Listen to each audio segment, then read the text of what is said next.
Hello, আমি শুক্লা। ইউটিউবে যখন আমি ভিডিও ছাড়ি তারপর না চেক করা হয় না, কিন্তু আজকে সকালবেলায় দেখি এই দুটো ভিডিওতে এত ভালোবাসা। অসংখ্য ধন্যবাদ তোমাদেরকে এভাবে আমার পাশে থাকার জন্য আর সাপোর্ট করার জন্য। আর এভাবেই আমার পাশে থেকো, আমি একদিন না একদিন সাকসেস পাবো।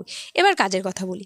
আগের দিন যে থালার ভিডিওটা আমি বলেছিলাম যে এটার উপরে কি কলকা করব, যাই হোক আমি এর মধ্যে একদম পদ্ম ফুলের মোটিভের উপর কলকা করতে চেয়েছিলাম, কিন্তু উল্টোপাল্টা হয়ে গেছে। আমি ভাবি এক, হয়ে যায় আর এক।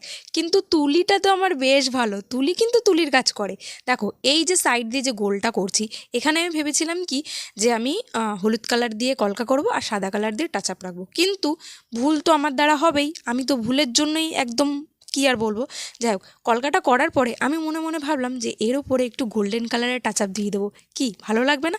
তারপরে পুরো কাজটা করার পরে মনটাতে মনে হলো যে না, পেরেছি। এবার তোমাদের পালা, তোমরা আমাকে বলো এই থালাটার কাজটা তোমাদেরকে কেমন লাগলো। ভালো লাগলে একটা সাবস্ক্রাইব করবে, আর সাবস্ক্রাইব তো করবে নেক্সট থালাবাটিগুলো দেখার জন্য।